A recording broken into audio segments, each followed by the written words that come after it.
Hi Kannada ವೇದ YouTube ಚಾನಲ್ಗೆ ಎಲ್ಲ ಅಭ್ಯರ್ಥಿಗಳಿಗೆ ಮಕ್ಕಳಿಗೆ ಒಂದು ಪೋಷಕರು ಕೂಡ ವಿಡಿಯೋ ವೀಕ್ಷಣೆ ಮಾಡ್ತಾ ಇರುವುದಾಗಿರುತ್ತೆ. ಎಲ್ಲರಿಗೂ ಕೂಡ ಸ್ವಾಗತನ ತಿಳಿಸ್ತಾ ನೀವು ನೋಡ್ತಾ ಇರುವಂಥದ್ದು ಕನ್ನಡ ವೇದ ಯೂಟ್ಯೂಬ್ ಚಾನಲ್. ಸೊ ಇದೀಗ ಒಂದು ಕರ್ನಾಟಕ ರಾಜ್ಯದಲ್ಲಿ SSLC ಪೂರ್ವ ಸಿದ್ಧತಾ ಪರೀಕ್ಷೆ 2 ಮತ್ತು 3ಕ್ಕೆ ಸಂಬಂಧಪಟ್ಟಂತೆ ಶಿಕ್ಷಣ ಇಲಾಖೆ ಕಡೆಯಿಂದ ಮಹತ್ವದ ಬದಲಾವಣೆಗಳನ್ನು ಮಾಡಿಬಿಟ್ಟು ಇದೀಗ ಒಂದು ಆದೇಶವನ್ನು ಕೂಡ ಪ್ರಕಟ ಮಾಡಿದ್ದಾರೆ, ಸುತ್ತೋಲೆಯನ್ನು ಕೂಡ ಹೊರಡಿಸಿದ್ದಾರೆ ಅಂತ ಹೇಳ್ಬೋದಾಗಿರುವಂಥದ್ದು. ನಾವು ಕೂಡ ವಿಡಿಯೋ ಮಾಡಿ ಕೂಡ ಮಾಹಿತಿನ ಕೊಟ್ಟಿದ್ವಿ. ಸಾಕಷ್ಟು ಅಭ್ಯರ್ಥಿಗಳು ಮಕ್ಕಳು ಕೂಡ ಅದು ತಲುಪಿಲ್ಲ ಅಂತ ಹೇಳ್ಬೋದಾಗಿರುತ್ತೆ. ಮತ್ತೆ ಇನ್ನು ಕೆಲವೊಂದು ಅಭ್ಯರ್ಥಿಗಳಲ್ಲಿ ಗೊಂದಲಗಳು ಆಗ್ತಿರೋದಾಗಿರುತ್ತೆ ಮಕ್ಕಳಲ್ಲಿ. ಒಂದು ಪರೀಕ್ಷೆಗೆ ಸಂಬಂಧಪಟ್ಟಂತೆ ಪರೀಕ್ಷೆ 2 ಮತ್ತು 3ಕ್ಕೆ ಸಂಬಂಧಪಟ್ಟಂತೆ ಪೂರ್ವ ಸಿದ್ಧತಾ ಪರೀಕ್ಷೆ SSLCಗೆ. ಈ ಒಂದು SSLC ಪರೀಕ್ಷೆಗೆ ಸಂಬಂಧಪಟ್ಟಂತೆ ಪೂರ್ವ ಸಿದ್ಧತಾ ಪರೀಕ್ಷೆಗೆ ಇಲಾಖೆ ಕಡೆಯಿಂದ ಬಂದಿರತಕ್ಕಂಥ ಆದೇಶ ಏನಾಗಿದೆ, ಸೊ ಏನೆಲ್ಲ ಬದಲಾವಣೆಗಳನ್ನು ಮಾಡಿದ್ದಾರಾಗಿದ್ರೆ ಕಂಪ್ಲೀಟ್ ಮಾಹಿತಿ ವಿಡಿಯೋದಲ್ಲಿ ತಿಳ್ಕೊಂತೀರಾ. ಹೆಚ್ಚುವರಿ ಅಪ್ಡೇಟ್ಸ್ ಇನ್ಫಾರ್ಮೇಷನ್ ಮಾಹಿತಿನ ಪಡ್ಕೊಳ್ಳೋದಕ್ಕೆ ಕನ್ನಡವಾದ ಯೂಟ್ಯೂಬ್ ಚಾನಲ್ಗೆ ಹೊಸದಾಗಿ ವಿಡಿಯೋ ನೋಡ್ತಿರೋರು ಚಾನಲ್ಗೆ ಸಬ್ಸ್ಕ್ರೈಬ್ ಆಗ್ಬೋದು, ಬೆಲ್ ಐಕನ್ ಕೂಡ ಕ್ಲಿಕ್ ಮಾಡಿ ಇಟ್ಕೋಬೋದಾಗಿರುತ್ತೆ. ಕಂಪ್ಲೀಟ್ ಆಗಿ ಎಲ್ಲ SSLC ವಿದ್ಯಾರ್ಥಿಗಳು ಕೊನೆ ತನಕ ವಿಡಿಯೋನ ನೋಡಿ, ನಿಮಗೆ ಅರ್ಥ ಕೂಡ ಆಗುತ್ತೆ. ಕಂಪ್ಲೀಟ್ ಆಗಿ ಪ್ರತಿಯೊಬ್ಬ ಅಭ್ಯರ್ಥಿಗೆ ಇಂಪಾರ್ಟೆಂಟ್ ಆಗಿರತಕ್ಕಂಥ ಮಾಹಿತಿನ ಅಂತ ಕೂಡ ತಿಳಿಸ್ತಾ WhatsApp Telegram link video description ಇರುತ್ತೆ, ಅಲ್ಲಿ ಕೂಡ ಹೆಚ್ಚುವರಿ ಮಾಹಿತಿ ನೀವು ಪಡ್ಕೊಂತಾ ಇರಬಹುದಾಗಿರುತ್ತೆ. ಇನ್ಸ್ಟಾ ಮುಖಾಂತರನೂ ಕೂಡ ಅಭ್ಯರ್ಥಿಗಳಿಗೆ ಹೆಚ್ಚುವರಿ ಮಾಹಿತಿಗಳು ಕನ್ನಡವಾದ ಯೂಟ್ಯೂಬ್ ಚಾನಲ್ ನಿಮಗೆ ಸಿಗ್ತಾ ಇರುತ್ತೆ ಅಂತ ಮತ್ತೊಮ್ಮೆ ತಿಳಿಸ್ತಾ, ಇದೀಗ ಒಂದು ಇಲಾಖೆ ಕಡೆಯಿಂದ ಸುತ್ತೋಲೆಗಳನ್ನು ಕೂಡ ಪ್ರಕಟ ಮಾಡಿದ್ರು ಅಂತ ಹೇಳ್ಬೋದಾಗಿರುವಂತದ್ದಾಗಿರುತ್ತೆ. SSLC ಪೂರ್ವ ಸಿದ್ಧತಾ ಪರೀಕ್ಷೆ 1 ಮತ್ತು 2 ಮತ್ತು 3ಕ್ಕೆ ಸಂಬಂಧಪಟ್ಟಂತೆ ಇಲಾಖೆ ಕಡೆಯಿಂದ ಹಿಂದೆ ಮಾಹಿತಿನ ಕೊಟ್ಟಿದ್ರು. ಆದರೆ SSLC ಪೂರ್ವ ಸಿದ್ಧತಾ ಪರೀಕ್ಷೆ ಅಂದ್ರೆ ಪ್ರಿಪರೇಟರಿ ಎಕ್ಸಾಮ್ 1 ಏನಾಯ್ತಲ್ಲ, ಸೊ ಆ ಸಂದರ್ಭದಲ್ಲಿ ಪ್ರಶ್ನೆ ಪತ್ರಿಕೆ ಸೋರಿಕೆ ಹಾಗೆ ಹೀಗೆ ಅಂತಕ್ಕಂಥ ಕೆಲವೊಂದು ಸುದ್ದಿಗಳು ಆಯಿತು. ಸೊ ಪೂರ್ವ ಸಿದ್ಧತಾ ಪರೀಕ್ಷೆ 2 ಮತ್ತು 3 ಏನಿದೆಯಲ್ಲ, ಇದಕ್ಕೆ ಸಂಬಂಧಪಟ್ಟಂತೆ ಇದೀಗ ಪ್ರಿಪರೇಟರಿ ಎಕ್ಸಾಮ್ 2 ಮತ್ತು 3ಕ್ಕೆ ಶಿಕ್ಷಣ ಇಲಾಖೆ ಕಡೆಯಿಂದ ಮಹತ್ವದ ಒಂದು ಬದಲಾವಣೆಯನ್ನು ಮಾಡೋದ್ರ ಮುಖಾಂತರದಲ್ಲಿ ನಂತರ ಒಂದು ವೇಳಾಪಟ್ಟಿಯಲ್ಲಿ ಬದಲಾವಣೆ ಆಗಿರ್ಬೋದು, ಇಲಾಖೆ ಕಡೆಯಿಂದ ಒಂದು ಕೆಲವೊಂದು ಮಕ್ಕಳುಗಳಿಗಾಗಿರ್ಬೋದು, ಶಿಕ್ಷಕರಿಗಾಗಿರ್ಬೋದು, ಒಂದು ಶಾಲಾ ಮುಖ್ಯಸ್ಥರಿಗೆ ಸಂಬಂಧಪಟ್ಟಂತೆ ಆಗಿರ್ಬೋದು, ಒಂದು ಕ್ಷೇತ್ರ ಶಿಕ್ಷಣಾಧಿಕಾರಿಗಳಾಗಿರ್ಬೋದು, ಒಂದು ಜಿಲ್ಲಾ ಉಪನಿರ್ದೇಶಕರಾಗಿರ್ಬೋದು, ಒಂದು ಇಲ್ಲೆಲ್ಲರಿಗೆ ಸಂಬಂಧಪಟ್ಟಂತೆ ಕೆಲವೊಂದು ಪ್ರಮುಖ ಮಾಹಿತಿಗಳನ್ನು ಕೊಟ್ಟಿದ್ದಾರೆ. ಸ್ಕ್ರೀನ್ ಮುಖಾಂತರ ಕೂಡ ನಿಮಗೆ ಎಕ್ಸ್ಪ್ಲೇನ್ ಮಾಡ್ತೀನಿ. ಮತ್ತೆ ವಿದ್ಯಾರ್ಥಿಗಳಲ್ಲಿ ಇರ್ತಕ್ಕಂಥ ಗೊಂದಲಗಳಿದಾವಲ್ಲ, ಅದರ ಬಗ್ಗೆನೂ ಕೂಡ ಕ್ಲಾರಿಟಿನ ಕೊಡ್ತಾ ಇರೋದಾಗಿರುತ್ತೆ. ಅಭ್ಯರ್ಥಿಗಳೇ ಸ್ಕ್ರೀನ್ ಮುಖಾಂತರ ಇವಾಗ ನೋಡ್ತಾ ಇದ್ದೀರಾ.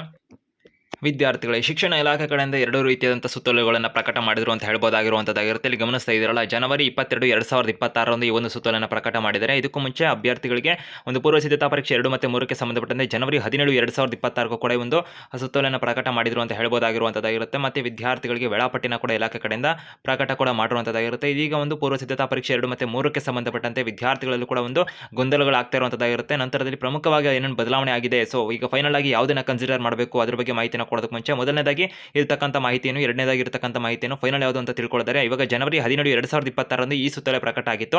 ಇದರಲ್ಲಿ ಏನು ಮಾಹಿತಿನ ಕೊಟ್ಟಿದ್ರು ಅಂತ ಒಂದು ಬ್ರೀಫ್ ಆಗಿ ಅಂದರೆ ಅರ್ಥಪೂರ್ಣವಾಗಿ ನಿಮಗೆ ಎಕ್ಸ್ಪ್ಲೇನ್ ಮಾಡುತ್ತಿದ್ದಾರೆ. ಜನವರಿ ತಿಂಗಳಲ್ಲಿ ಈ ಒಂದು 17ನೇ ತಾರೀಕಿನಂದು ಈ ಒಂದು ಪ್ರಕಟ ಆಗಿತ್ತಲ್ಲ, ಇದರಲ್ಲಿ ತಿಳಿಸಿದ್ದು ಪೂರ್ವ ಸಿದ್ಧತಾ ಪರೀಕ್ಷೆ 1ಕ್ಕೆ ಏನು ಮಾರ್ಗಸೂಚಿ ಎಲ್ಲ ಪ್ರಕಟ ಮಾಡಿದ್ರು ಕೂಡ ಪ್ರಶ್ನೆ ಪತ್ರಿಕೆ ಅಂತಕ್ಕಂಥದ್ದು ಸೋರಿಕೆ ಆಯಿತು. ಇದರಿಂದ ಶಿಕ್ಷಣ ಇಲಾಖೆ ಏನಿತ್ತಲ್ಲ, ಅದು ಮುಜುಗರಕ್ಕೆ ಈಡಾಯಿತಕ್ಕಂಥ ಒಂದು ಸಂಗತಿನ ಅವ್ರು ಎಕ್ಸ್ಪ್ಲೇನ್ ಮಾಡಿರುವಂಥದ್ದಾಗಿರುತ್ತೆ.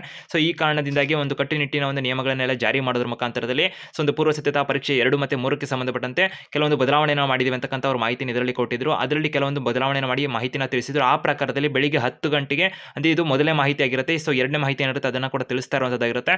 ಸೊ ಬೆಳಿಗ್ಗೆ 9 ಗಂಟೆಗೆ 10ನೇ ತರಗತಿ ವಿದ್ಯಾರ್ಥಿಗಳೆಲ್ಲರೂ ಕೂಡ ಒಂದು ಪೂರ್ವ ಸಿದ್ಧತಾ ಪರೀಕ್ಷಾ ದಿನಗಳಂದು 10ನೇ ತರಗತಿ ವಿದ್ಯಾರ್ಥಿಗಳಿಗೆ ಈ ಒಂದು ಸಮಯದಲ್ಲಿ ತರಗತಿ ಪ್ರಾರಂಭಿಸಬೇಕು ಅಂತ ಮಾಹಿತಿನ ಕೊಟ್ಟರು. ಬೆಳಿಗ್ಗೆ 9 ಗಂಟೆಗೆ ಶಾಲೆಗೆ ಹಾಜರಿರಬೇಕು ಅಂತ ಮಾಹಿತಿ ಕೊಟ್ಟಿದ್ರು.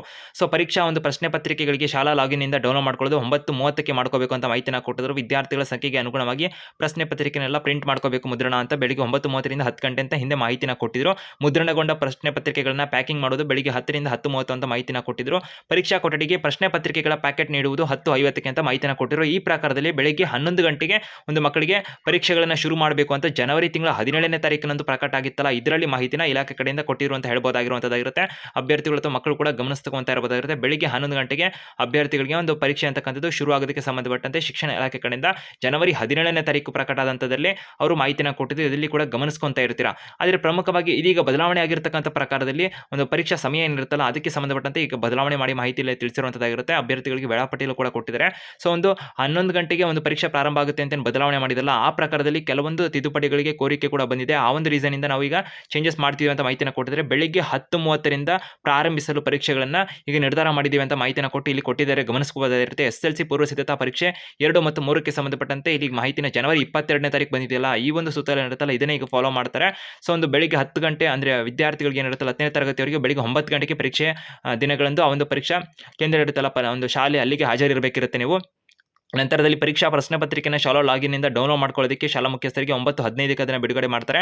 ನಂತರ ಶಾಲಾ ಮುಖ್ಯಸ್ಥರು ಇರುತ್ತಲ್ಲ ಅವರು ಲಾಗಿನ್ನಿಂದ ಡೌನ್ಲೋಡ್ ಮಾಡ್ಕೊಂಡ ಪ್ರಶ್ನೆ ಪತ್ರಿಕೆಗಳನ್ನು ಮುದ್ರಣ ಮಾಡ್ಕೊಂಡು ಪ್ಯಾಕಿಂಗ್ ಮಾಡ್ಕೊಳ್ಳೋದಕ್ಕೆ ಬೆಳಿಗ್ಗೆ 9:15ರಿಂದ 10:20 ತನಕ ಅವಕಾಶ ಕೊಟ್ಟಿರ್ತಾರೆ. ಪರೀಕ್ಷಾ ಕೊಠಡಿಗಳಿಗೆ ಪ್ರಶ್ನೆ ಪತ್ರಿಕೆಯನ್ನು ಕಳಿಸುವಂಥ ಸಮಯ 10:20 ಆಗಿರುತ್ತೆ. ಪರೀಕ್ಷಾ ಕೊಠಡಿಗಳಲ್ಲಿ ಪರೀಕ್ಷೆಯನ್ನು ಪ್ರಾರಂಭ ಮಾಡುವಂಥ ಸಮಯ ಇರುತ್ತಲ್ಲ ಬೆಳಿಗ್ಗೆ 10:30ಕ್ಕೆ ಎಲ್ಲ ಒಂದು ಅಭ್ಯರ್ಥಿಗಳಿಗೆ ಮಕ್ಕಳಿಗೆ ಪರೀಕ್ಷೆ ಅಂತಕ್ಕಂಥದ್ದು ಶುರುವಾಗೋದಾಗಿರುತ್ತೆ. ಇದಕ್ಕೆ ಸಂಬಂಧಪಟ್ಟಂತೆ ಕಟ್ಟುನಿಟ್ಟಿನ ನಿಯಮಗಳನ್ನೆಲ್ಲ ಪ್ರಕಟ ಮಾಡಿರೋದಾಗಿರುತ್ತೆ. ಪರೀಕ್ಷಾ ಸಮಯ ಕೂಡ ಬದಲಾವಣೆ ಮಾಡಿದರೆ 10:30ರಿಂದ 1:45 ಇರುತ್ತೆ. ಸೊ ಕೆಲವೊಂದು ವಿಷಯಗಳು 10:30ರಿಂದ 1:30 ತನಕ ಇರುತ್ತೆ ಅಂತ ಮಾಹಿತಿನ ಕೊಟ್ಟಿರೋದಾಗಿರುತ್ತೆ. ಸೊ ಇದನ್ನೆಲ್ಲ ನಿಮ್ಮ ಸ್ನೇಹಿತರಿಗೆ ಆದಷ್ಟು ವಿಡಿಯೋ ಶೇರ್ ಮಾಡಿ ಅವರಿಗೆ ಕೂಡ ಒಂದು ಮಾಹಿತಿನ ತಲುಪಿಸಿ ಅಂತ ಹೇಳ್ತೇವೆ. ವೇಳಾಪಟ್ಟಿನ ಕೂಡ ವೀಕ್ಷಣೆ ಮಾಡ್ಕೋಬೋದಾಗಿರುತ್ತೆ. ಹೆಚ್ಚುವರಿ ಅಪ್ಡೇಟ್ಸ್ ಇನ್ಫಾರ್ಮೇಷನ್ಗೆ ಕನ್ನಡ ವೇದ ಯೂಟ್ಯೂಬ್ ಚಾನಲ್ಗೆ ಸಬ್ಸ್ಕ್ರೈಬ್ ಆಗಿ ಬೆಲ್ ಐಕನ್ ಕ್ಲಿಕ್ ಮಾಡಿ.